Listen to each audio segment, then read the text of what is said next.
Tito capítulo 1, y es donde vamos a estar esta conferencia. Es una pequeña carta, epístola de 3 capítulos, pero en 3 capítulos Dios dice muchísimo. La idea de la conferencia no es explicar o exponer todo Tito, sino es ver lo que Dios nos quiere hablar el día de hoy como hombres en esta carta de Tito. Entonces, una de las cosas que hay que preguntarnos siempre cuando vamos a empezar a estudiar una carta es ¿de quién es esta carta? O sea, ¿quién escribió esta carta? ¿Para quién va dirigida? ¿Y cuál es el propósito? Y entonces en los primeros versículos vamos a contestar esas 3 preguntas. ¿Quién escribió la carta? ¿A quién se la escribe esta carta? ¿Y cuál es el propósito? Y entonces, descubriendo ese propósito, vamos a poder perseverar durante este día para ver qué es lo que Dios nos quiere decir. Entonces, versículo 1 dice Pablo, y ya entonces contestamos la primera pregunta. Sí, muy fácil. Quien escribe esta carta es Pablo, pero lo que hace Pablo es, no sé si te acuerdas de tu maestra de primaria de gramática y de español. ¿Qué te decía cuando escribías una oración que era larguísima? ¿No? Lo primero que te decía es no puedes escribir oraciones tan largas porque entonces pierdes el sentido y pierdes el hilo. Y lo mejor es frases en párrafos cortos donde puedas poner la idea. Pero lo que hace Pablo es no le hace caso a su escuela, a su maestra de primaria. En los primeros 4 versículos, él da 93 palabras sin tener un punto y aparte ni un punto y seguido. O sea, simplemente agarra y empieza con la inspiración del Espíritu Santo a dar lo que se le llama en una epístola, su salutación. Pero vamos a ver que en su salutación él dice muchísimo y o sea, a mí me encanta Pablo porque de pronto es este hombre donde yo de pronto tengo una imaginación así y donde me imagino que Pablo si llegas y le picas con una aguja, sale Biblia en vez de sangre.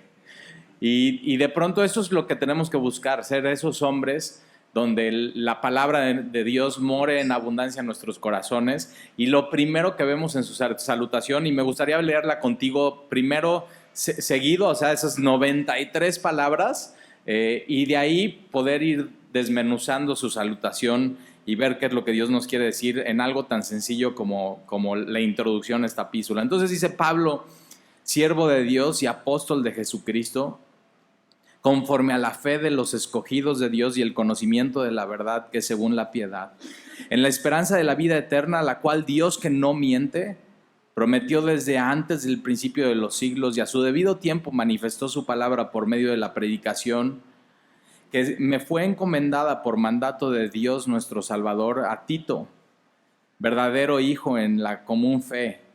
Gracia, misericordia y paz de Dios, Padre y del Señor Jesucristo nuestro Salvador. 93 palabras seguidas y sin parar. Ahora que a veces cuando leemos una oración así, somos, no sé si te pasa que de pronto entre más cosas pues más te distraes, ¿no? Y estamos acostumbrados a una sociedad donde frases cortas, donde, bueno, o sea, dime, ve al grano, ¿qué es lo que quieres? Pero de pronto Pablo da una salutación tan grande, pero dice tantas cosas. Entonces, lo primero que nos dice es quién la escribió, es Pablo, y en el versículo 4, a quién se la escribió, a Tito, ¿no? Tito no se dice mucho en las demás epístolas ni en el libro de Hechos, pero Tito lo que hace es que, así como Timoteo, que es un joven cristiano, que Pablo lo discipula y lo deja con una encomienda muy particular, y ahorita en el versículo 5 vamos a ver en dónde lo deja y con qué encomienda, y entonces ahí vamos a ver para qué es, para el propósito de lo cual se escribió esta epístola. Pero me gustaría contigo desmenuzar esa primera salutación, versículo 1, Pablo, siervo de Dios y apóstol de Jesucristo, conforme a la fe. Ahora esta palabra conforme es según o el propósito por el cual él es siervo de Dios y apóstol de Jesucristo. Y el propósito, y lo va a hacer muy largo, pero al final sí lo puedes desmenuzar, y el propósito es la fe. O sea, él es apóstol y siervo de Jesucristo por la fe. Ahora, ¿la fe de qué? Ahí dice, pues la fe de los escogidos de Dios. Y una de las cosas que tenemos que siempre recordar y recordar el día de hoy es que nuestra fe es diferente porque nuestra fe proclama que Dios nos escogió a nosotros, no que nosotros escogimos a Dios. O sea, Él es el que nos buscó, Él es el que nos llamó, escuchamos su voz y decidimos seguirle. Y es decir, esta palabra escogido la podemos decir como el elegido. Fuimos elegidos por Dios, eso es lo que proclamamos en nuestra fe. Fuimos nosotros elegidos por Dios, Él hizo absolutamente todo, lo único que nosotros hicimos es escuchar su voz y seguirle. Conforme la fe de los escogidos de Dios y el conocimiento de la verdad. Entonces Él es el propósito de su apostolado y de ser siervo de Dios, es la fe de los escogidos, el conocimiento de la verdad. Es decir, Pablo amaba la verdad, amaba la palabra de Dios, quería dar a conocer la verdad en un mundo lleno de mentiras. Pero es muy importante esta frase, que según la piedad. El conocimiento de la verdad te tiene que llevar a la piedad. Y la piedad es una palabra que se oye, o sea, ¿qué es piedad? Pero la piedad realmente es vivir una vida dedicada a Dios. O sea, si le quieres poner una definición a la piedad, es vivir una vida dedicada a Dios. Y cuando empiezas a conocer la verdad revelada en las Escrituras, lo que empieza a pasar en tu vida es que empiezas a vivir una vida dedicada a Él. Te das cuenta, Él me ha escogido. Ahora, el propósito de Él, nuestra fe proclama que el propósito de Dios para escogernos es para no seguir viviendo de la misma manera, sino que podamos vivir nuestra vida dedicada 100% a Él. Y entendemos eso. Entonces, Él nos llamó, somos de Él y vivimos ahora nuestra vida para Él. Y nuestra vida cambia totalmente y por completo. Que el conocimiento de la verdad que según la piedad. Entonces no es conocimiento simplemente para inflar lo que sabemos, sino es un conocimiento que transforma. Eso es lo que proclama nuestra fe. Eso simplemente es muy sencillo, eso es lo que es ser cristiano, que es según la piedad. Versículo 2, en la esperanza. Él es apóstol y siervo de Dios por la esperanza. Y lo que tenemos es eso, tenemos esperanza. Y no sé cómo te despertaste hoy, pero lo que tenemos en Cristo es esperanza. ¿De qué? De vida eterna.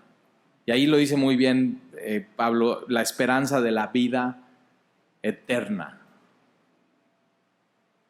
Entonces, simplemente pensar que tenemos una vida después de esta vida nos hace vivir completamente diferentes. Tenemos vida eterna, la cual Dios, que no miente, y otra traducción dice, Dios no es mentiroso. Y la verdad es que vivimos en una sociedad y un mundo de que, o sea, hay mucha gente que se echa mentiras y muy buenas. Y hay muchos fraudes y Pablo tiene un propósito con aclarar, Dios no miente. Dios nunca va a decir una cosa que no es. Dios siempre es veraz, Dios siempre es verdadero. Y entonces lo que hace esto es que nuestra fe proclama que podemos confiar 100% en Él. Él nunca nos va a mentir. ¿Alguna vez te han mentido así gacho? Que dices, o sea, no puedo creer, y me la tragué toda. O sea, no puede ser. Y tienes que saber eso, que cuando nos acercamos a Dios y a su palabra, Él nunca nos va a mentir. Podemos confiar 100% en Él. Pero lo que pasaba es que, es este dicho, todos creen que el león son de su condición, ¿no? ¿Cómo es? Y vamos a ver que aquí los de Creta, a los cuales se le escribe esta carta, o el propósito de esta carta, eran todos mentirosos. Y entonces de pronto cuando vives en una sociedad llena de mentiras, piensas que todos son iguales. Y Pablo aclara, Dios no es igual. Dios es totalmente diferente. Uno de los atributos de Dios es eso, es que Dios es veraz. Dios nunca miente, Dios siempre dice la verdad.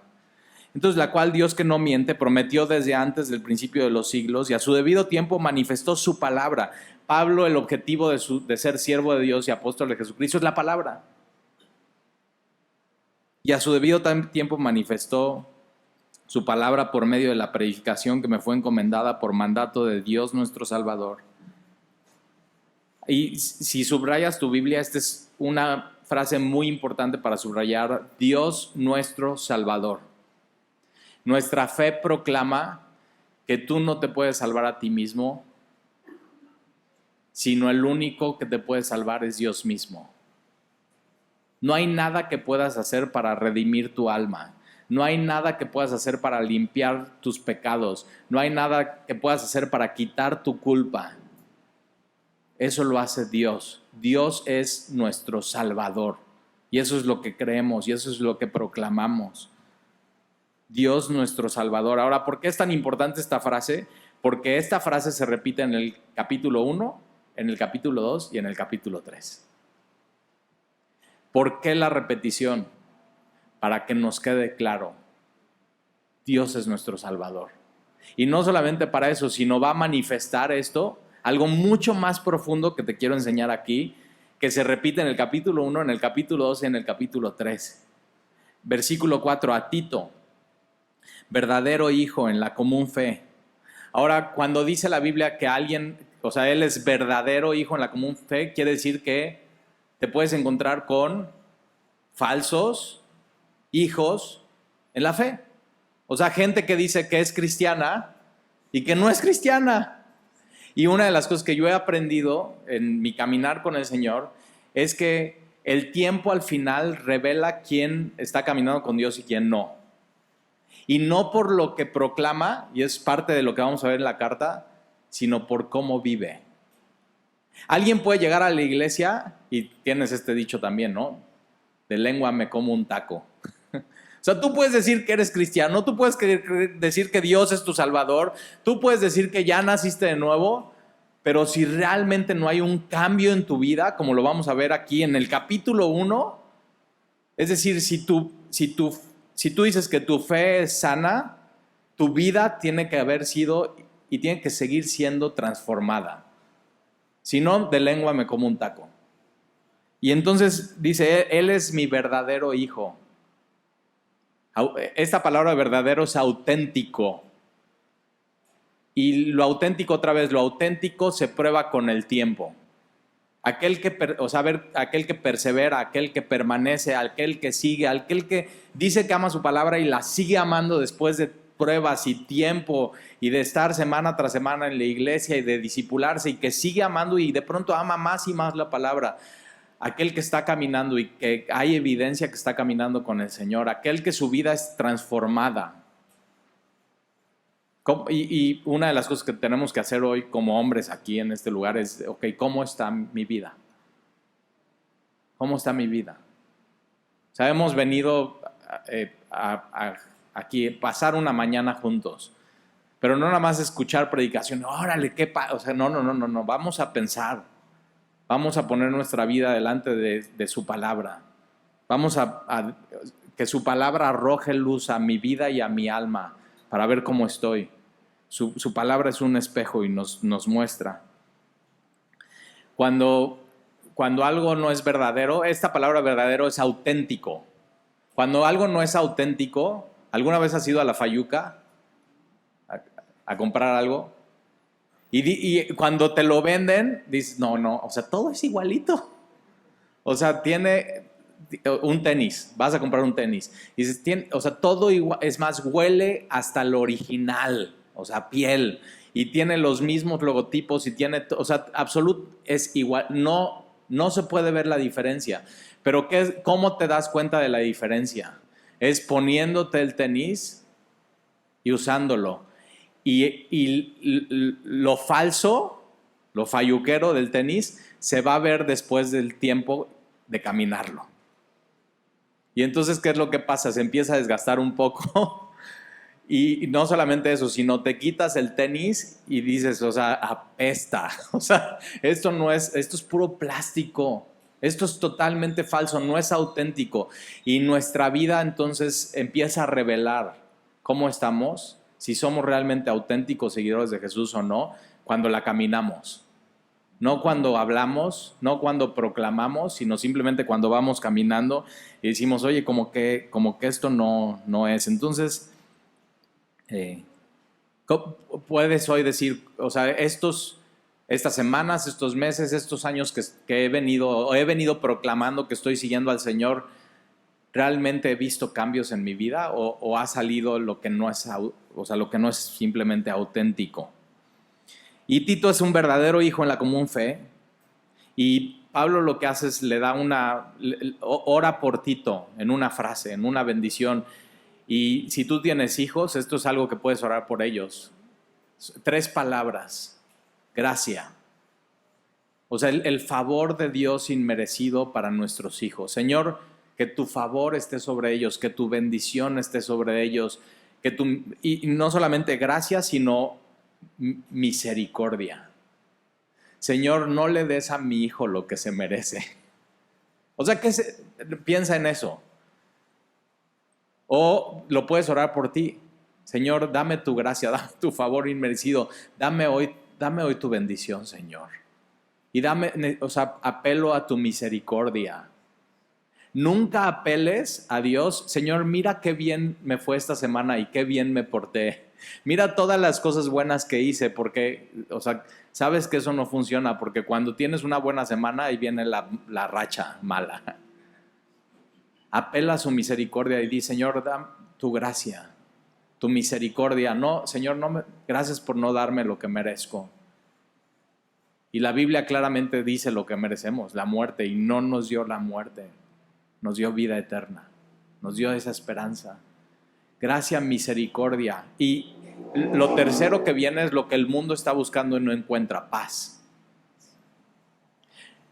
Aquí el orden de los factores sí altera el producto, no puedes cambiar. Primero es recibir la gracia de Dios, su favor merecido, después recibe su misericordia, y lo que viene, el fruto de esas dos cosas, que no las puedes separar, es paz en tu vida. Es estar en paz con Dios, teniendo la paz de Dios, sabiendo que estás bien con Él. Y una pregunta hoy es: ¿cómo estás con Dios? No es cómo estás con el pastor de la iglesia o en tu ministerio. No, la pregunta esencial es: ¿cómo estás con Dios? Gracia es una de las cosas que oro yo por mi hijo Alan, que aquí está, es eso: Señor, gracia. O sea, desesperadamente él necesita tu bendición, tu misericordia, Señor. No le des lo que se merece, y dale tu paz. Y eso es lo que tú y yo necesitamos hoy, Señor, tu gracia, tu misericordia y tu paz. Y eso es lo que Pablo ora por Tito. Y mira de dónde viene estas 3 cosas vienen de Dios, y solamente de Dios el Padre de misericordia, Padre de gloria, Padre de bondad. Pero no solamente se queda ahí Pablo, sino dice: y del Señor Jesucristo. No puedes separar a Dios de Jesús. No puedes separar a Dios de Jesús. Hay gente que dice: no, yo tengo una relación con Dios, y no conoce a Jesús, y no puede separar a Dios de Jesús. O hay gente que dice: no, Jesús era un gran maestro, pero ¿y Dios? ¿El Padre? ¿Tienes una relación? ¿Es tu Padre? O sea, estas cosas son inseparables, y la gracia, la misericordia y paz vienen de Dios Padre y de nuestro Señor Jesucristo. Ahora fíjate, ¿te acuerdas que te dije Dios nuestro Señor? Ahora tienes que subrayar Jesucristo nuestro Salvador. Dios nuestro Salvador, Jesucristo nuestro Salvador. En el capítulo 2, y no se preocupen, chicos, no me voy a meter a su capítulo. En el capítulo 2, versículo 10, la última frase es Dios nuestro Salvador.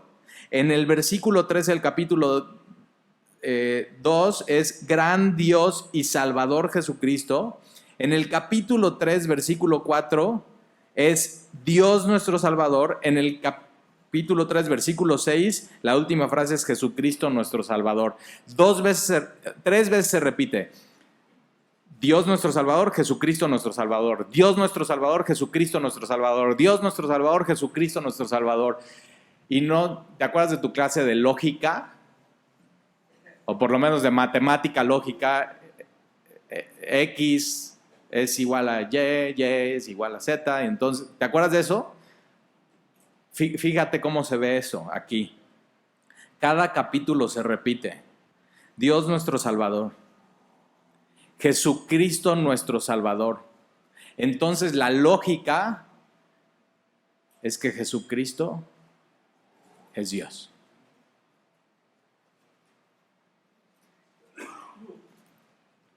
Ahora hazlo personal esta frase. Primera persona. Dios es mi Salvador. Jesucristo es mi Salvador. Jesucristo es mi Dios. ¿Es tu Dios? Si Jesucristo es tu Dios y te has sometido a Él y tienes su palabra y tienes el conocimiento de la verdad y tu fe es auténtica, es decir, eres un verdadero hijo en la común fe, entonces va a pasar lo que viene en la carta. Una vida transformada, una vida sana. Ahora, ¿cómo se ve eso? Mira versículo 5. Por esta causa, entonces ya contestamos. ¿Para quién escribe Pablo? ¿Para quién? Para Tito. ¿Para qué escribe esta carta? Aquí está la causa, por esta causa. Muy fácil, ¿no? Por esta causa, esta es la causa de la carta. Por esta causa te dejé en Creta. Creta es una de las islas, la isla más grande de Grecia. Entonces ya sabes, los que vivimos en el puerto de Veracruz, tenemos varias islas, la isla verde, la isla en medio, la isla de sacrificios. Nadie vive ahí porque está prohibido vivir ahí, pero seguramente si dejaran, habría gente viviendo. Y te imaginas cómo sería la vida ahí. Una hamaca. Digo, si bien el norte y los huracanes no te gustaría vivir ahí, pero imagina así que te pudieras ir por semanas. Y Creta es este lugar tropical donde hay calor, pero también de pronto hay estas montañas y tienen todo este tema de cultura grecorromana. Y Pablo va ahí y deja a Tito ahí y dice, por esta causa te dejé ahí en Creta, para que corrigieses lo deficiente. Cuando Pablo se va de Creta, de ese lugar lleno de cristianos por el Evangelio, Pablo se da cuenta, y fíjate lo que está diciendo Pablo, está lleno de cristianos deficientes. ¿Alguna vez te has sentido deficiente?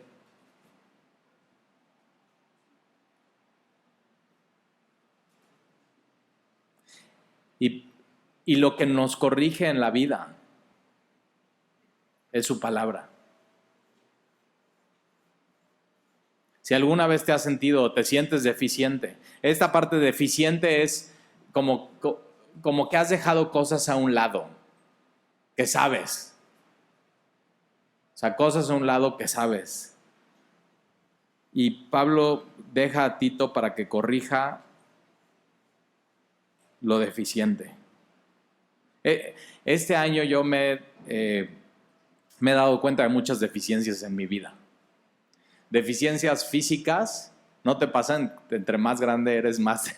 O sea, y por ejemplo, me pasó un dolor en la espalda, dolor en el hombro, me pasó una infección en el estómago tremenda y terrible que no, o sea, durante 6 meses no se me quitaba. O sea, simplemente deficiencia física tras física tras física, deficiencia. Pero no solamente me he dado cuenta que he empezado a tener más deficiencias físicas en mi vida, sino también he tenido deficiencias mentales. ¿No te ha pasado eso? Que, o sea, un día tenía que ir a la Ciudad de México y estaba sacando mi boleto de avión por internet y en vez de comprar Veracruz, México, México, Veracruz, compré México, Veracruz, Veracruz, México. Llegué al aeropuerto, me formé en la fila di mi licencia para que me imprimieran mi pase y me dijeron, no, señor, usted no está en este vuelo. Todavía me peleé con la señorita.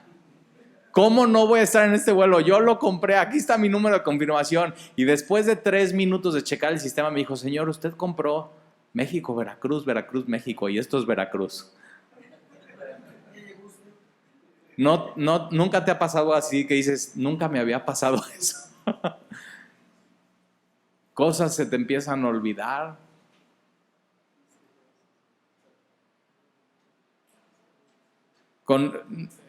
Una de las cosas que Sandy siempre me dice, Nef, eras muy bueno con la tecnología y ahora ya no sabes conectar nada. Pero una de las cosas que mi hijo es buenísimo con la tecnología y entonces ya él es el que arregla todo, pero ¿te acuerdas? En nuestros tiempos había cable rojo, cable blanco y cable amarillo. ¿Te acuerdas para qué era cada uno? Sonido derecho, sonido izquierdo y video. Hoy en día ya no es eso, ya es un solo cable y a ver dónde lo conectas y deficiencias. Pero he notado algo que creo que es más importante en mi vida. He encontrado deficiencias de carácter.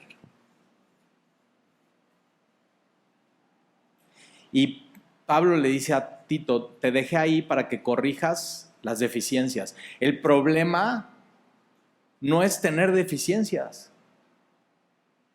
O sea, todos los cristianos tenemos deficiencias físicas, mentales y de carácter. El problema no es tener deficiencias, el problema es no corregir tu deficiencia. Y como hombres somos especialistas a decir, sí, o sea, sí tengo el otro día estaba platicando con una persona en la iglesia. No se preocupen, no vino, no está aquí. Porque siempre dicen, ¿seré yo? No. Y me dice, después de platicar unos así 3 minutos y hacerle unas preguntas, me dice, Talí, es que yo soy sumamente orgulloso. Y yo estoy diciendo, ahí está, deficiencia. Y lo que yo ya hice es, ya se lo puse a Dios. En ninguna parte en la Biblia dice que tu orgullo se lo pongas a Dios. O sea, la Biblia dice que cuando encuentras una deficiencia en tu vida se llama pecado.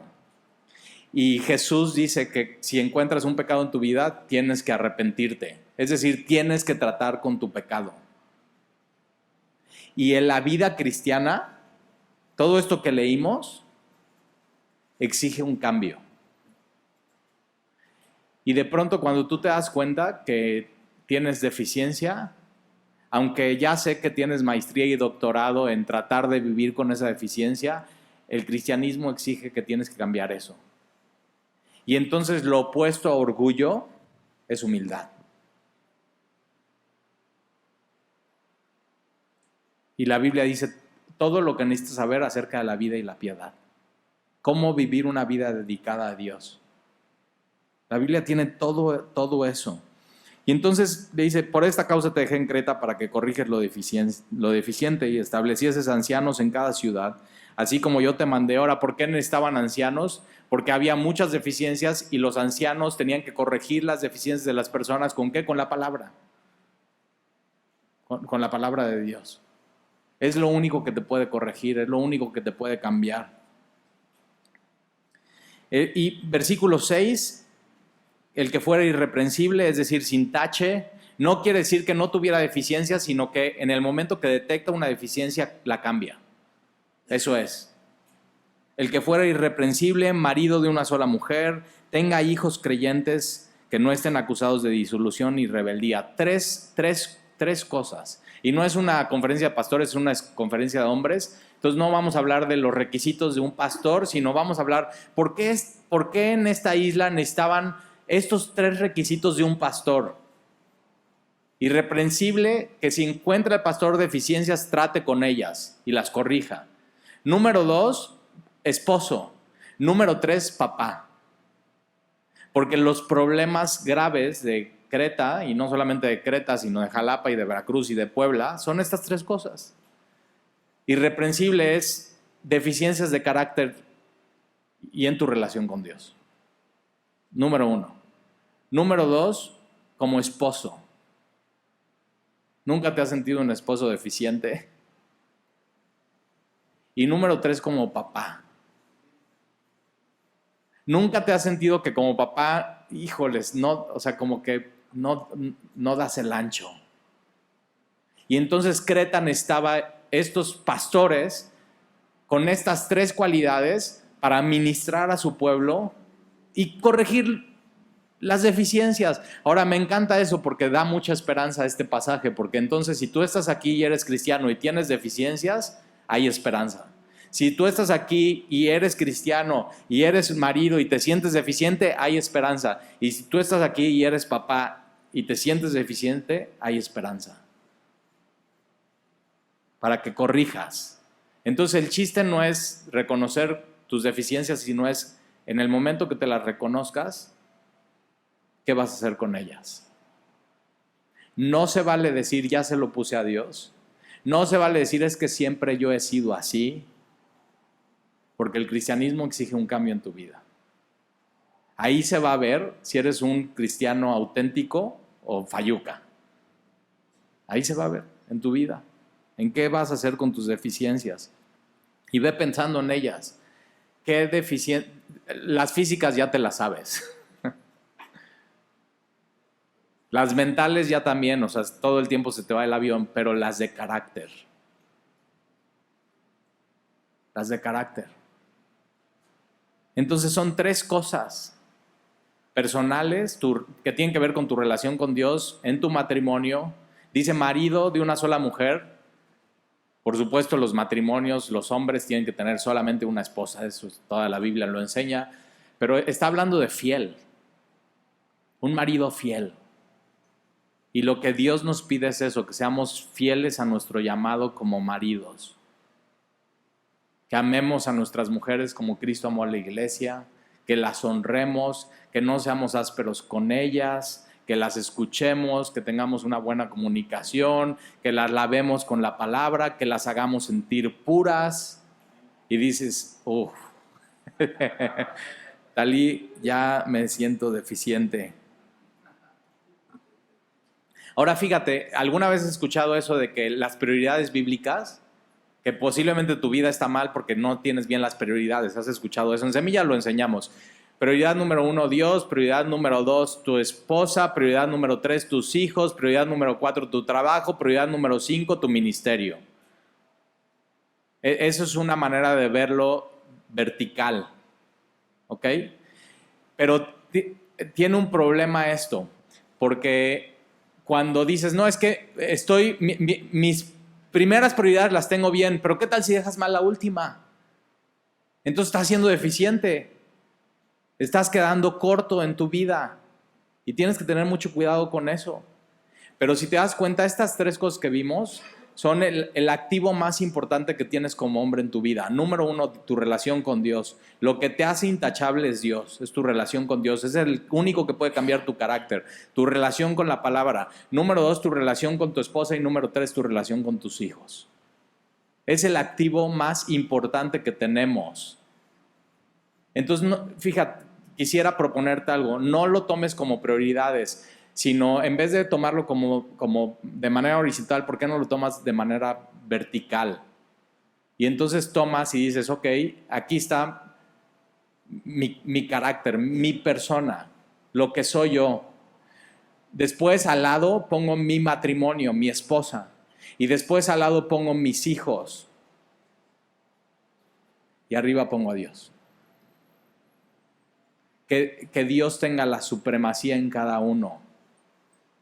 Porque si le das prioridad a uno y lo otro, deficiente es dejar al lado. Es más, la palabra adolescente es adolece, le hace falta algo. Y si tú dices, no, Talí, pues yo soy soltero, ¿yo qué? Ok, ahí te va. Un adolescente es este cristiano que está diciendo, soy deficiente, me hace falta algo, he dejado cosas al lado. Y lo que tú tienes que hacer es aprender de estos textos para corregir lo deficiente y prepararte para tu esposa y el día de mañana para tus hijos. Desde hoy. Desde hoy. Te voy a decir por qué es tan importante esto. Porque hace un par de semanas iba de la iglesia a la casa. Y venía en mi coche y el tablero marcaba, ya no tienes gasolina. Nada más déjame te hago una pregunta. ¿Alguna vez te has quedado sin gasolina? Yo hasta hace 2 semanas pude haber dicho, nunca me he quedado sin gasolina. Orgullo, y es un orgullo del hombre, ¿no? Yo nunca me he quedado sin... A punto, pero llego y le bajo las ventanas, le apago el clima, o sea, voy, le bajo la velocidad, voy y con la bajada le pongo neutral. ¿Has hecho todo eso? Si has manejado, has hecho todo eso alguna vez. Y entonces venía de la iglesia, del servicio del miércoles, y iba hacia mi casa. Tenía la anotación en el tablero claramente, no hay gasolina. Entonces es algo deficiente. Lo dejé al lado, lo dejé hasta el último que se agotara la gasolina. 2, tenía en mi poder dinero para llenar el tanque, para corregir lo deficiente. 3, de mi casa, de la iglesia a mi casa hay muchas gasolineras. Y la más cerca está a 2 cuadras. Tenía todo para resolver el problema. El problema es que cuando voy saliendo de la iglesia y iba solo, iba pensando en mis prioridades.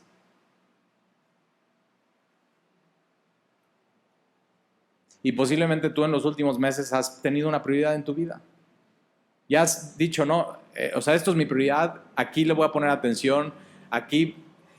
Y de pronto has dejado cosas al lado.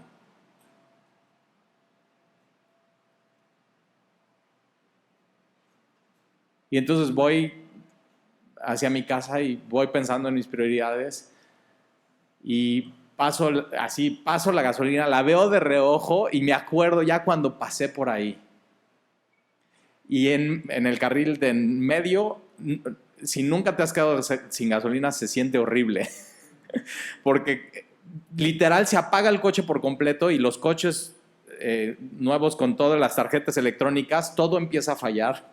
No sirve absolutamente nada. El freno se pone muy duro y para pasarme el carril al otro, pues fue toda una maniobra. Me paro y... ¿Cómo puede ser que me pasó esto? Y esa es la pregunta de todos los hombres cuando han dejado al lado su matrimonio, no le pusieron la atención, la supremacía no la tenía Jesús y llegan a decir, ¿cómo pudimos llegar a esto? Con tus hijos. O sea, ¿cómo pudo llegar mi hijo a esto? A esta rebeldía, a ir en contra de Dios,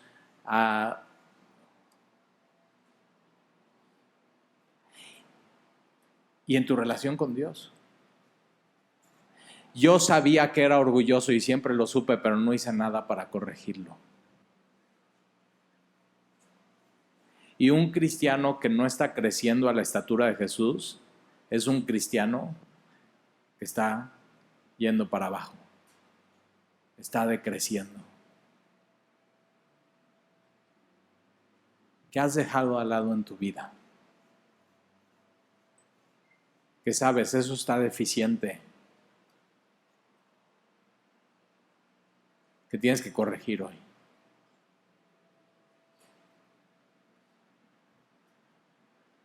Tenga hijos creyentes. Por supuesto, nosotros ya vimos claro, Dios es el Salvador, Jesucristo es el Salvador. Pero tú y yo como papás somos la mayor influencia para nuestros hijos. ¿Qué están viendo de nosotros? ¿Qué están escuchando de nosotros? Tenemos que estar orando por ellos. Señor, sálvalos a una temprana edad. Tenemos que invertir en ellos para que no nos pase que así, ¿cómo llegué a este punto con mis hijos? Y solamente los vas a tener por una etapa de tiempo en tu vida. Y que tengan hijos creyentes que no sean acusados de disolución ni de rebeldía. Disolución es ya que se descarriló por completo. Y yo cuando alguien llega a la iglesia, Talí, ya mi hijo se descarriló por completo. ¿Cómo llegué a esto? Y empiezo a hacer preguntas y digo, a ver, ¿y qué amigos tiene? ¿Y tú lo dejabas salir con esos amigos? ¿Y quién patrocinaba los fines de semana y las fiestas? Al final los chavos para salir necesitan dinero. ¿Y qué reglas pusiste en tu casa? Y entonces los papás empiezan a dar cuenta, no, pues dejé al lado esto, le di prioridad a otras cosas. Y tienes que tener cuidado, no es un tema de prioridad, es un tema de Dios es mi Salvador, Jesucristo es mi Salvador, Jesucristo es mi Dios y tiene que estar por encima de mi relación personal con Él, mi relación con mi esposa, mi relación con mis hijos. Y después lo que hace Pablo y le dice a Tito, ¿cómo tienen que ser esos ancianos o esos obispos? Pero me quiero enfocar, y ahorita vamos a regresar a eso, ahorita que ya vamos a terminar, me quiero enfocar en algo en el versículo 12. Dice, uno de ellos, hablando de falsos profetas y falsos maestros, que ahí dice que lo que tiene que hacer un pastor o un obispo es taparle la boca, y usa una palabra, es taparle la boca, y la palabra en original es ponerle un bozal. Un falso maestro que hace mucho daño a tu alma y a la de tu familia, el pastor le tiene que tapar la boca como de un animal rabioso y callarlo. ¿Cómo lo hacemos? Con el conocimiento de la verdad, diciendo, eso es falso, esto es lo verdadero. Y entonces Pablo dice, uno de ellos, su propio profeta, por supuesto, no profeta bíblico, sino su propio profeta, un profeta autodenominado de ellos, su propio profeta en Creta, dijo, los cretenses siempre mentirosos.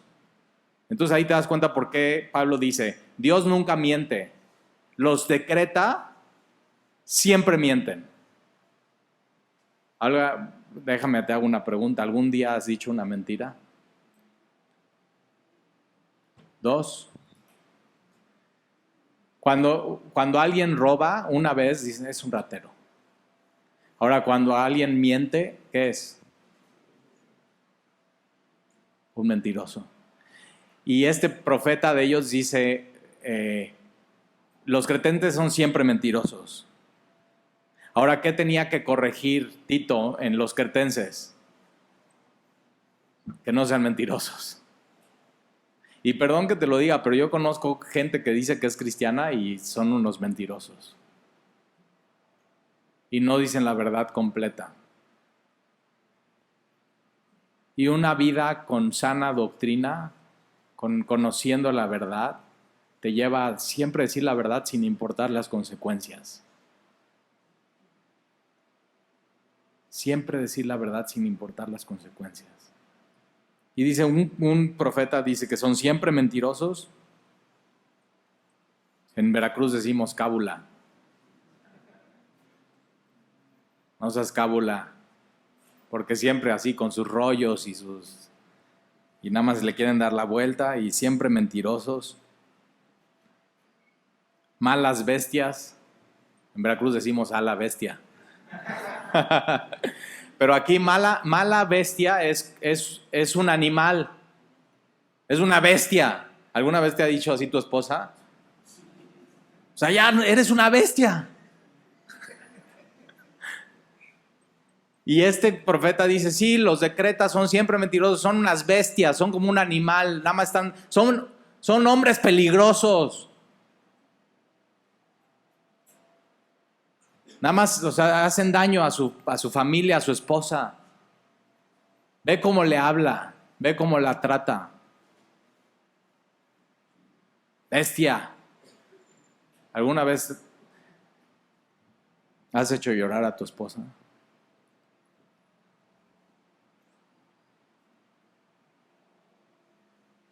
Hay días que llego a la casa y Sandy dice, no, es que, o sea, lloré. Y ya, o sea, veo sus ojos, ¿no? Y digo, lloré. Me dice, lloré. Digo, ¿por? No, pues me desesperó uno de los niños. ¿Nunca uno de tus hijos ha desesperado a su mamá?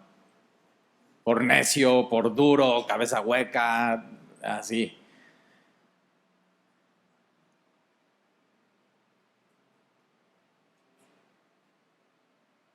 Pero ¿cuántas veces tú has hecho llorar a tu esposa?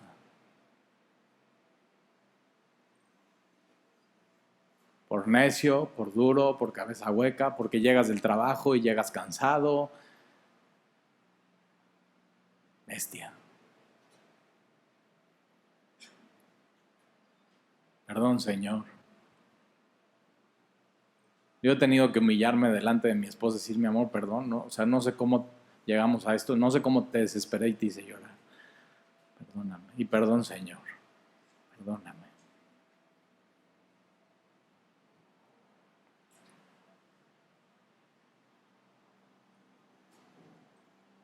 Siempre mentirosos, malas bestias. Y o sea, esta te va a gustar. Glotones ociosos. Ahorita, hora y media, veníamos platicando de comida. Y Veracruz, o sea, mucha comida, mucha. Tamales, langostinos, decían langosta, memelas, panuchos. Dicen que en Veracruz se comen mejores tacos que en cualquier lugar de la República y aunque de donde son, no, en Veracruz los hacen mejor. Pero no tiene que ver con eso y no es de que, bueno, entonces hoy les vamos a dar ensaladita. No tiene que ver con eso, es un estilo de vida. Es un estilo de vida de quiero los placeres de este mundo y quiero disfrutar todo y quiero gastar, pero no quiero trabajar.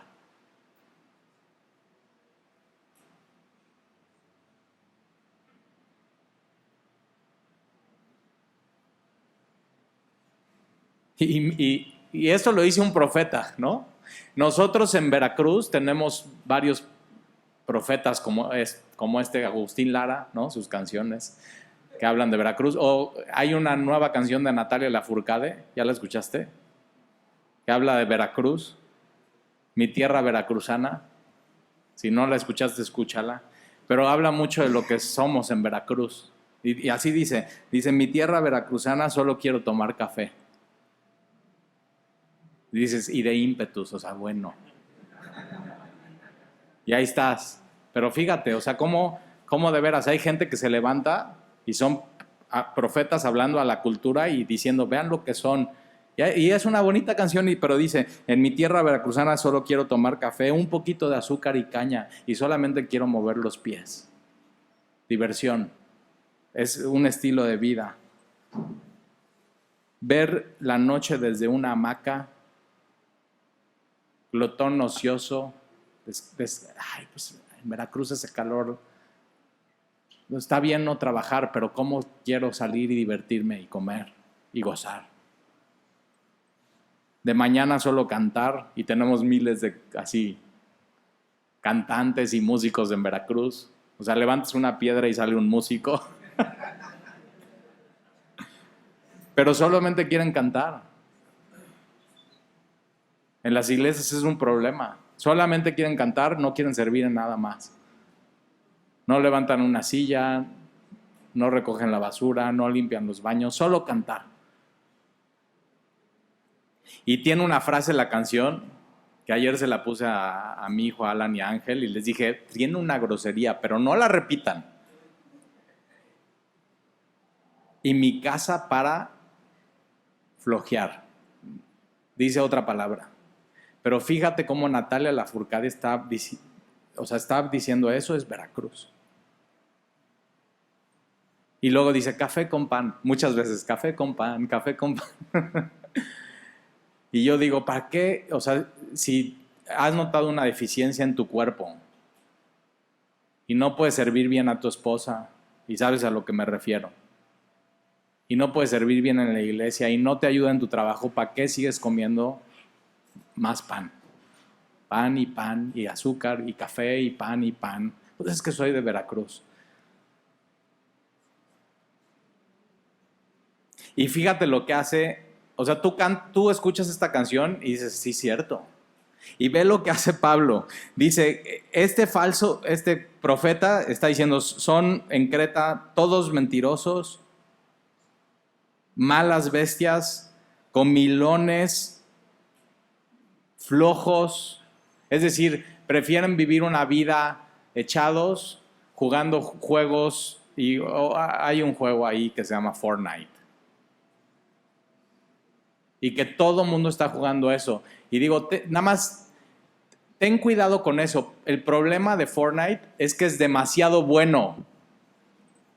O sea, es demasiado bueno el juego. Y es un problema, porque entonces te la quieres pasar en el juego. Es como Netflix. El problema con Netflix es que es demasiado bueno, demasiado barato y hay demasiadas cosas. Y entonces si te gusta la política, puedes ver una serie de política. Si te gusta el narco, puedes ver una serie de narcos. Si te gusta, puedes ver una serie de historia de las guerras mundiales. Y el problema de Netflix es demasiado bueno.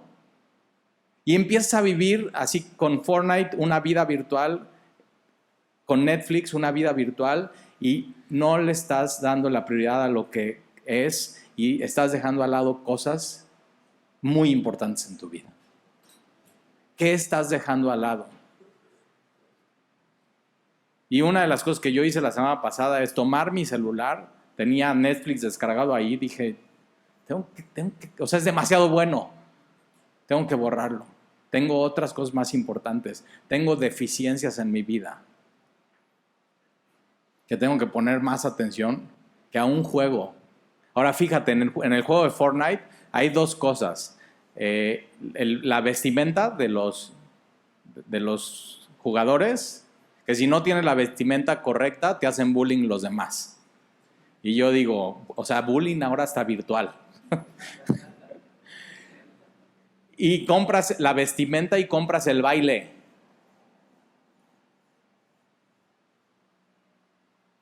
O sea, es demasiado bueno.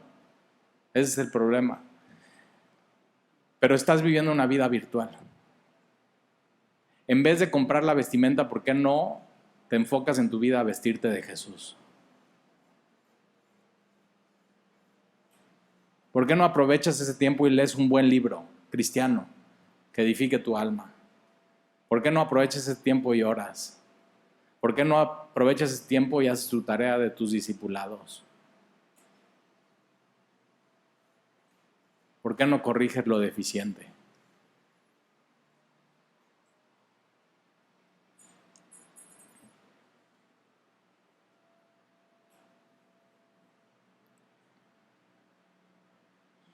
Versículo 13, este testimonio es verdadero. Entonces, dice, este profeta dice eso de ustedes, y Pablo dice, y es la verdad. ¿Y no es la verdad?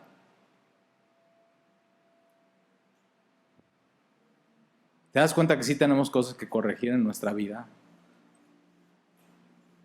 El problema no es que tengamos cosas que corregir, el problema es no lo vamos a dejar. No lo vamos a dejar. Vamos a corregirlo. Y este testimonio es verdadero. Por tanto, fíjate lo que dice, repréndelos duramente. Una de las cosas que nos encanta hacer a los pastores es saludar a la gente y Dios te ama. Pero una de las cosas que tienen que hacer los pastores es reprender duramente. Y en una conferencia varones eso tiene mucho espacio. Duro. Repréndelos, duro. ¿Por qué? Tiene que ser duro y de manera seria porque Dios te ama en verdad. Dios te ama en verdad.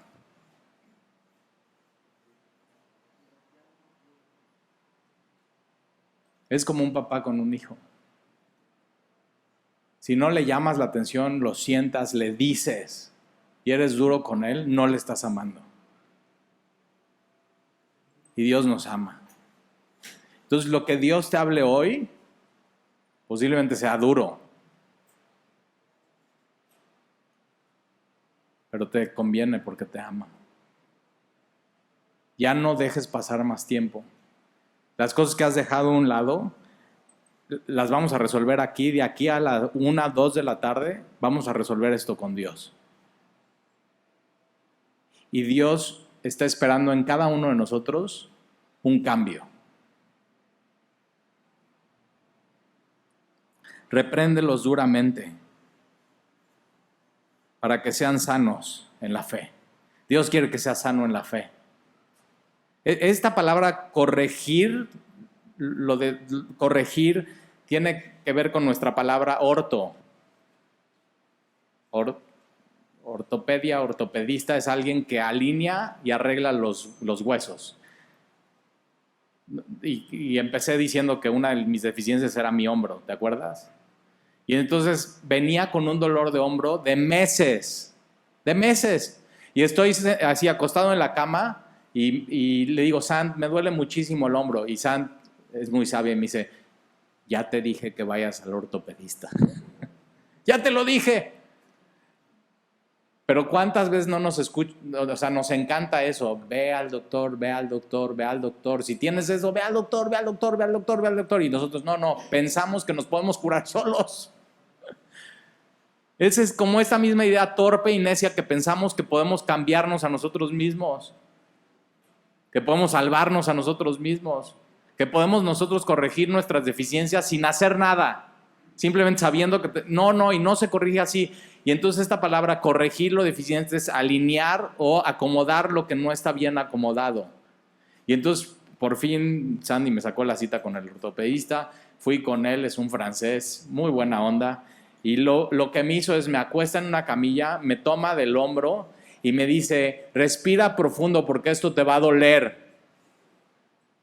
Y ya mejor me voy a mi casa. Y puede ser que tú ahorita estés así, no, creo que tengo otras cosas que hacer. O sea, ya me llamaron, tengo una cita en el despacho. Ajá. Pero sabes que cuando Dios corrige cosas en nuestra vida, al principio es eso, te va a doler. Repréndelos duramente. Y es lo que hizo el francés conmigo, te va a doler, respira profundo.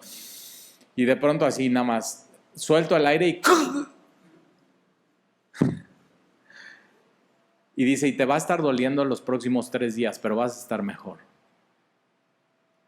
Si dejas que Dios trate contigo, esta conferencia te va a estar doliendo y va a ser duro, pero va a ser mejor. Va a ser mejor. No dejes pasar más tiempo en tu vida con tus deficiencias de carácter.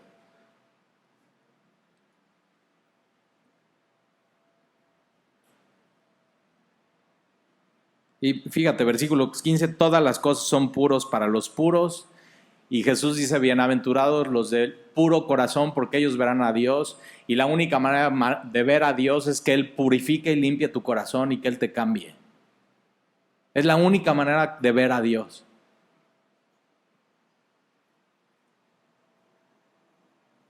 Mas los corruptos e incrédulos, nada les es puro, pues hasta su mente y conciencia están corrompidos. Esta palabra corrompido tiene que ver con grasa. ¿Alguna vez has trabajado en tu coche y o cambiado una llanta?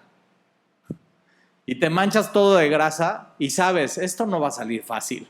Y no solamente eso, sino lo que toques con esas manos se va a empezar a ensuciar. Entonces estás así cambiando la llanta y se te sale así una gota de sudor y haces esto y ya va listo. O sea, aquí toda tu mano. O tu playera y haces esto y ya toda tu playera. Y tu mano manchada empieza a manchar todo. Grasa, manchado de grasa. Si Dios es el Salvador y Jesucristo es el Salvador y Dios es nuestro Salvador, Él es el único que nos puede manchar. Y en capítulo 3 con Sergio vamos a ver que el Espíritu Santo no es grasa, es aceite. Y lo único que puede desmanchar tu vida es el Espíritu Santo. Es lo único. Es lo único. Ahora, nada más déjame ir a los 3 versículos del centro, porque si hasta ahora no has encontrado una deficiencia en tu vida después de esta prédica, aquí la vas a encontrar. Versículo 7, porque es necesario que el obispo sea irreprensible, como administrador de Dios, no soberbio. Si conoces a Dios, no eres soberbio, eres humilde. Otra vez, el conocimiento de su palabra y de Dios te lleva a un carácter en tu vida. No te puedes quedar igual, ni iracundo. Si conoces a Dios y tienes una relación personal con Él y no la has dejado al lado, no eres iracundo, eres pacificador. No dado al vino. Si tienes una relación personal con Dios, sabes, ya no necesito tomar nada, ya no necesito depender de ninguna sustancia, ya no necesito alcohol, ya no necesito droga, ya no necesito cigarro, porque tengo la llenura del Espíritu Santo. No pendenciero. Ahora, esto es para los ancianos de Creta. ¿Te imaginas un cuate llegando en su coche y un anciano de la iglesia, un pastor diciendo, oiga, no, usted no se puede estacionar ahí? Y el cuate se estaciona, imagínate el pastor sacando un cuchillo y clavándose en la cabeza. ¿Te imaginas? Es no peleonero. Y si tú conoces a Dios, no debes ser peleonero. Antes todo el tiempo te estabas peleando con Dios y era la fuente de tu enojo y frustración con todo el mundo. Y te ibas a desquitar con todos, pero si ahora ya estás en paz con Dios. No codicioso. Si conoces a Dios, ya no necesitas nada más. Ya no estás pensando en lo que tiene tu hermano, lo que tiene tu primo, lo que tiene tu amigo en la empresa. Tienes contentamiento porque tienes a Dios. Y entonces, ¿cómo sí? Versículo 8, hospedador, amigo del extraño, amable, amante de lo bueno, sobrio, justo, santo, dueño de sí mismo. Y déjame terminar entonces con el versículo 16. Hay gente que profesa conocer a Dios. Yo conozco a Dios, yo amo a Dios, pero no es un conocimiento íntimo, es un conocimiento de he escuchado de Dios, he leído mi Biblia, me sé algunos versículos. No, es diferente, es totalmente diferente. Una sana relación con Dios te lleva a una sana vida. Pero hay gente que profesa conocer a Dios, pero con los hechos lo niegan. Con su carácter, tú puedes decir que conoces a Dios, pero si tienes una de estas, ¿sabes qué? Tus hechos están negando que conoces a Dios. Entonces, si realmente conoces a Dios, tienes que corregir eso en tu vida. Con tu matrimonio lo niegas. Si realmente conoces a Dios, tu matrimonio se debería de ver de una manera. Si realmente conoces a Dios, tu relación con tus hijos se tiene que ver de una manera. Si no, otra vez, de lengua nos comemos un taco. Pero con sus hechos lo niegan. Siendo abominables y rebeldes, reprobados. Manchados completamente con grasa y todo lo que tocan manchan. Reprobados en cuanto a toda buena obra. Ahora, la buena noticia de esto es que el Evangelio lo cambia todo. Y todos los que estamos aquí estábamos reprobados. Pero Jesús llegó a nuestra vida. Y Él nos dio esperanza, nos dio vida eterna, nos limpió a través de su Espíritu Santo por completo.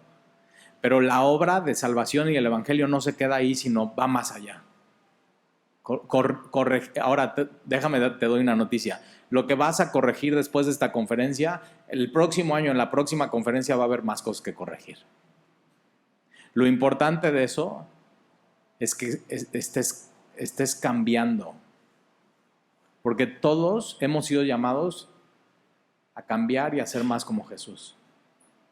Y hasta que no estemos delante de Él, el cristianismo y la Biblia exigen un cambio.